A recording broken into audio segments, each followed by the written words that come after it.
Hello बच्चों, calculus वाला में एक बार फिर से आपका स्वागत है। तो आज हम नए वीडियो नए चैप्टर पर केमिस्ट्री पर लेकर के आपके सामने हाजिर हैं और आप इसका मजा लीजिए और बढ़िया से बढ़िया नोट्स बनाते जाइए, लिखते जाइए और बोर्ड की तैयारी भी करते चलिए। ठीक है? तो ठीक है बच्चों, तो आज हम शुरू करते हैं सॉलिड स्टेट, ठोस अवस्था। तो देखते हैं कि ठोस अवस्था क्या है।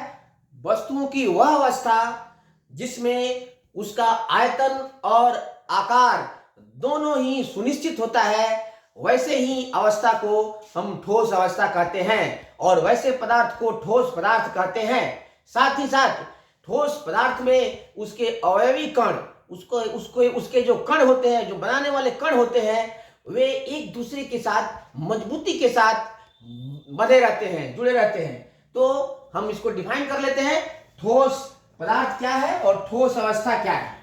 तो देखते हैं पहले ठोस पदार्थ, सॉलिड सब्सटेंस।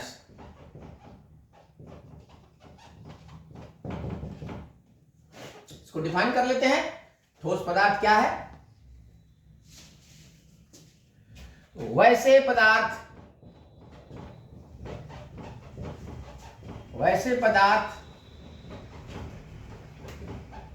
जिनके आयतन एवं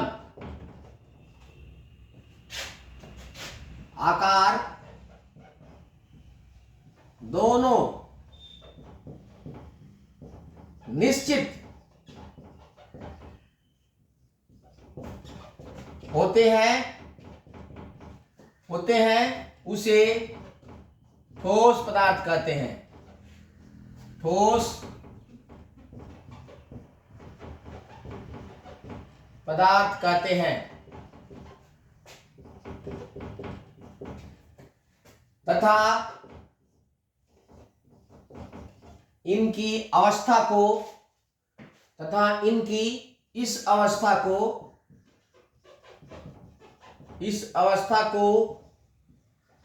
ही ठोस अवस्था या ठोसावस्था कहते हैं। इस अवस्था में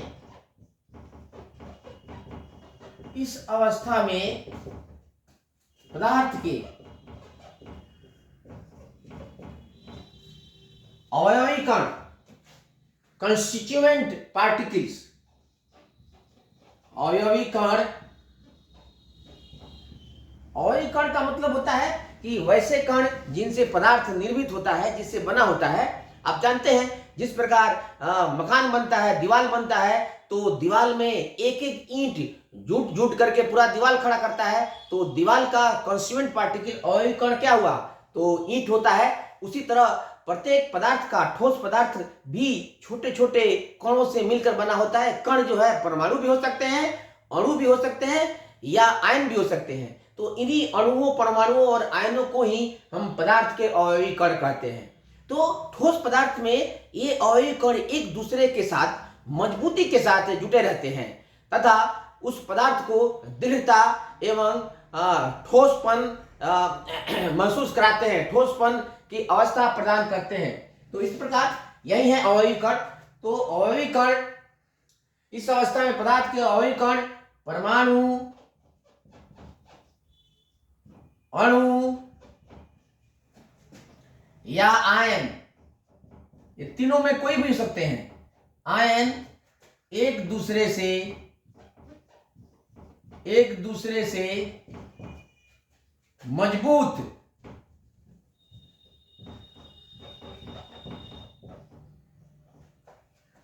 बंधन द्वारा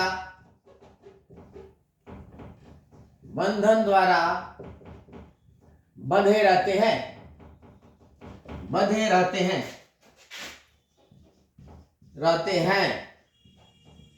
एवं पदार्थ को, बहुत इंपॉर्टेंट डिफिनेशन लिखा रहा हूं, इसमें सारा पॉइंट आ जाता है एक एक करके। इससे ऑब्जेक्टिव टाइप भी बनता है। इससे एवं पदार्थ को दृढ़ता, रिजिडिटी एवं कठोरता प्रदान करते हैं, प्रदान करते हैं। जैसे देखिए, जैसे लोहा, लोहा भी एक ठोस पदार्थ है। नमक, सॉल्ट, कॉमन सॉल्ट जो होता है, नमक तथा फास्फोरस,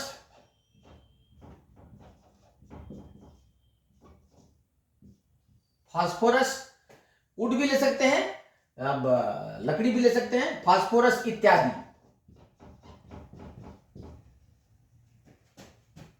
ठोस पदार्थ के उदाहरण हैं। ठोस पदार्थ के उदाहरण है, उदाहरण है। इसी प्रकार बहुत सारे ठोस पदार्थ हैं, आप बहुत सारा एग्जाम्पल ले सकते हैं। अब हम देखते हैं कि ठोस पदार्थ के कौन कौन से मुख्य प्रमुख गुण होते हैं, जिनसे हम आसानी से इनको डिफाइन कर सकते हैं और पहचान सकते हैं। तो देखते हैं कि इनके कौन कौन से गुण हैं।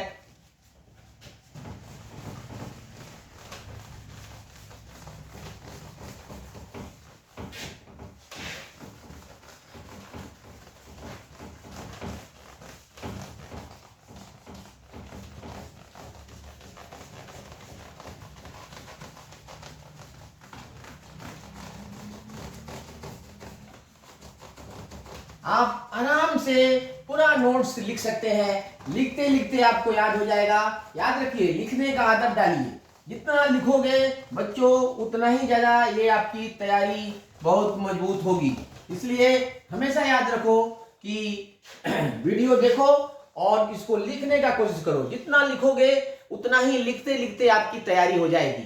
तो हम देखते हैं कि ठोस पदार्थ के कौन कौन से प्रमुख गुण है। तो नेक्स्ट देखते हैं ठोस पदार्थ के, ठोस पदार्थ के प्रमुख गुण।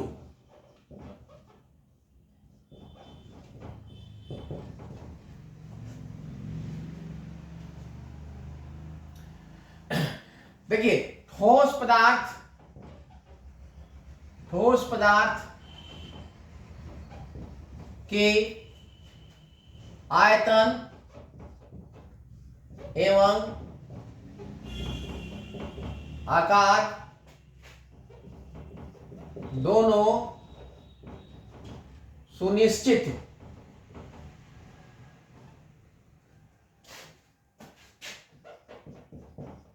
होते हैं, जिसके कारण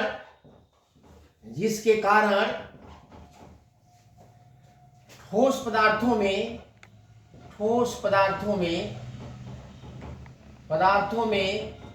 विशेष गुण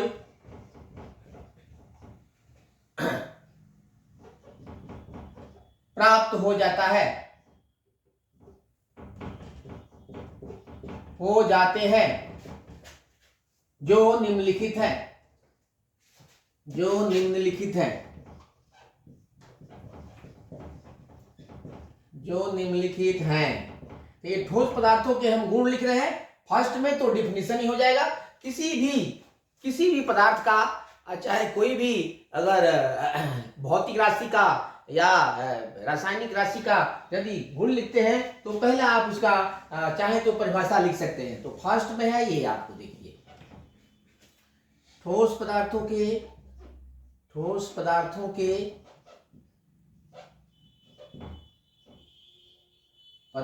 के आयतन एवं आकार दोनों निश्चित होते हैं,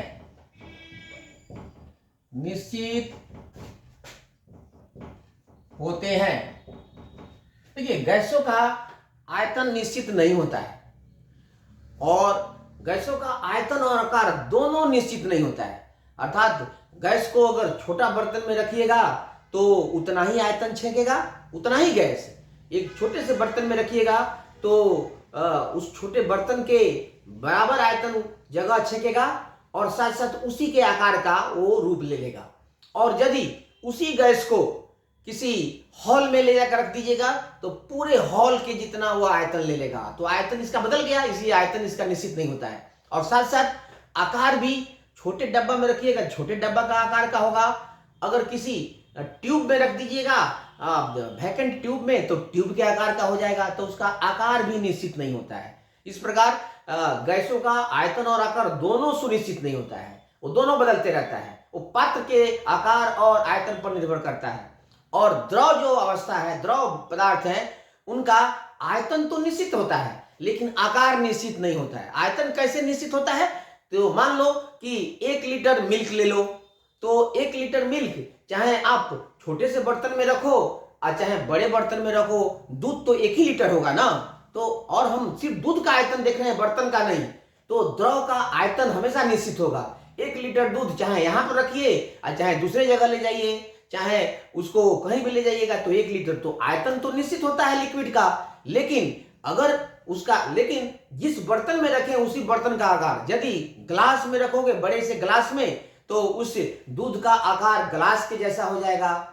उसी को किसी लोटा में रखोगे, है कि नहीं, पात्र में रखोगे, चौड़े पात्र में रखोगे, तो उस पात्र के आकार का रूप ले लेगा। अर्थात इसका आकार निश्चित नहीं होता है लेकिन आयतन निश्चित होता है। 1 लीटर दूध हमेशा 1 लीटर ही रहेगा, चाहे छोटे बर्तन में रखिए और चाहे बड़े बर्तन में रखिए। तो इस तरह से लिक्विड का, द्रव का आयतन सुनिश्चित होता है लेकिन आकार निश्चित नहीं होता है। और गैसों का, गैसीय अवस्था का दोनों सुनिश्चित नहीं होता है, आकार भी और आयतन भी। लेकिन ठोस पदार्थ हैं, उनके आकार और आयतन दोनों निश्चित होते हैं, दोनों नहीं बदलते हैं। और ऐसे पदार्थ को ही ठोस पदार्थ कहते हैं और इस तरह के अवस्था को हम ठोसा अवस्था कहते हैं। और ठोस अवस्था में ये 12th क्लास में हमें सिर्फ ठोस पदार्थ के बारे में ही ज्यादातर स्टडी करना है, इसलिए हम इसी पर अपना ध्यान केंद्रित करते हैं। तो आगे देखते हैं कि इसका दूसरा प्रमुख गुण क्या है। ठोस पदार्थ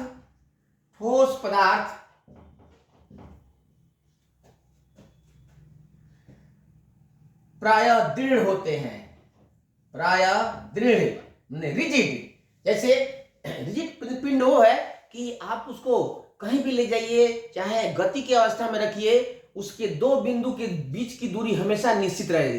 जैसे किसी पर, जैसे ये बोर्ड भी, ये हमारा बोर्ड भी एक दृढ़ वस्तु है, पदार्थ है। जैसे इस पर यहाँ पर हमने टिक लगा दिया तो इसके बीच की दूरी इतनी हो गई।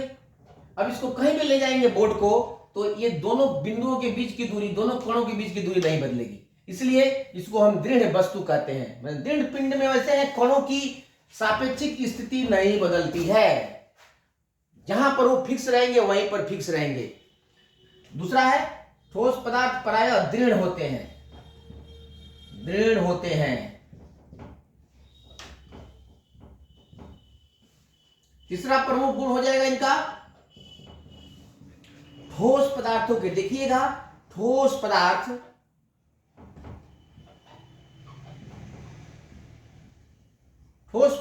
के द्रवणांक, जिस ताप पर ये द्रव में परिवर्तित होते हैं उन्हीं को द्रवणांक कहते हैं। मेल्टिंग पॉइंट द्रवणांक MP तथा क्वथनांक बॉइलिंग पॉइंट, जिस पर ये खौलते हैं, क्वथनांक, बॉइलिंग पॉइंट प्रायः उच्च होते हैं, प्रायः उच्च।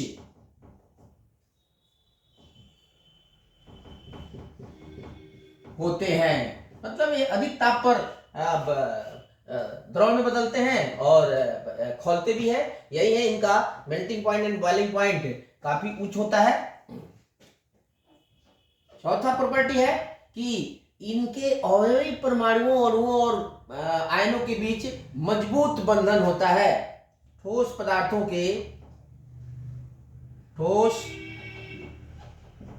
पदार्थों के अवयवी कणों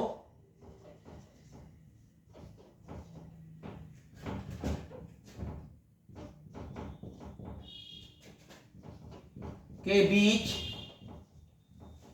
मजबूत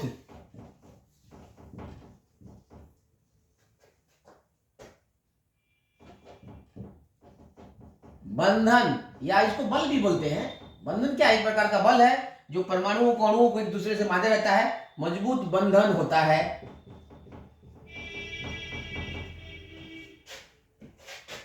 पांचवा लिख सकते हैं, इनके घनत्व उच्च होते हैं। ठोस पदार्थों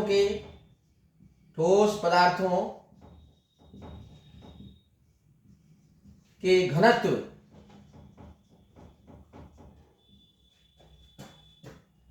प्रायः उच्च होते हैं। प्रायः उच्च माने अधिक उच्च होते हैं। तो ये है ठोस पदार्थों के गुण। तो ठोस पदार्थों में ये प्रमुख गुण पाए जाते हैं, इनकी प्रमुखता होती है। वैसे और भी कई गुण होते हैं, लेकिन ये इनके मुख्य गुण हैं।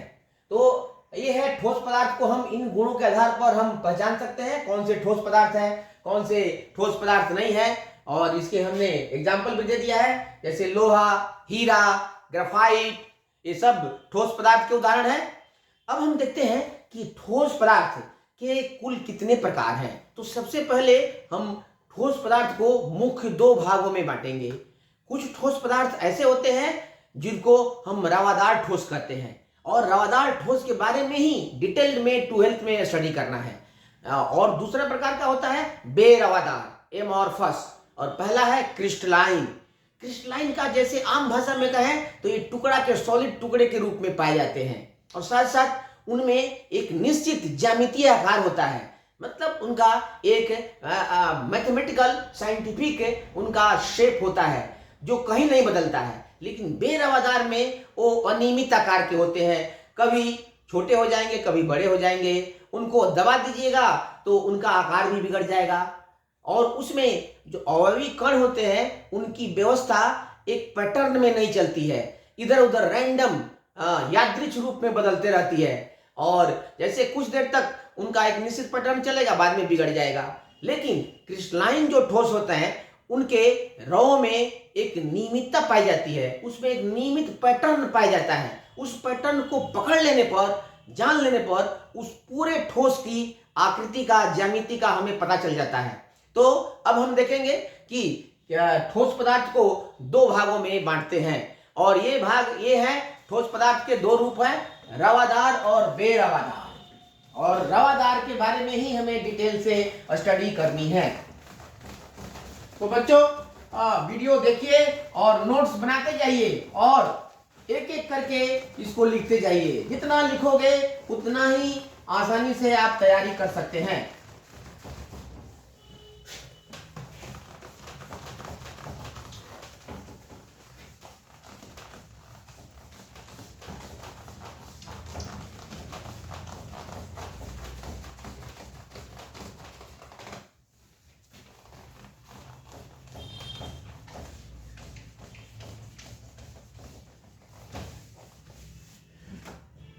ठोस पदार्थ के प्रकार। नेक्स्ट में हम देख रहे हैं ठोस पदार्थ के प्रकार।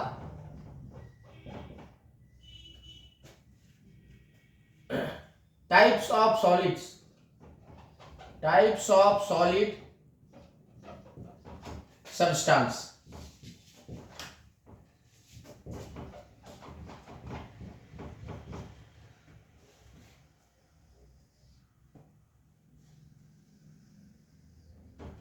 तो यहां पर देखते हैं ठोस पदार्थ को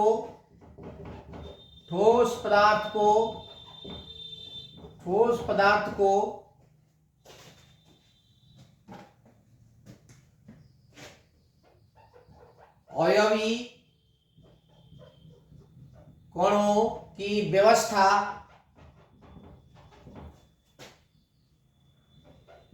के आधार पर दो भागों में बांटते हैं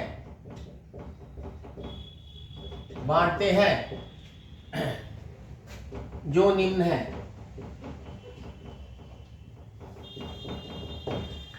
देखिए फर्स्ट में है रवादार ठोस, तो फर्स्ट प्रकार हो गया रवादार ठोस। रवादार ठोस इसको बोलते हैं क्रिस्टलाइन सॉलिड। Crystalline solid. और दूसरा हो गया बेरवादार। बेरवादार ठोस। एमॉर्फस या नॉन क्रिस्टलाइन। एमॉर्फस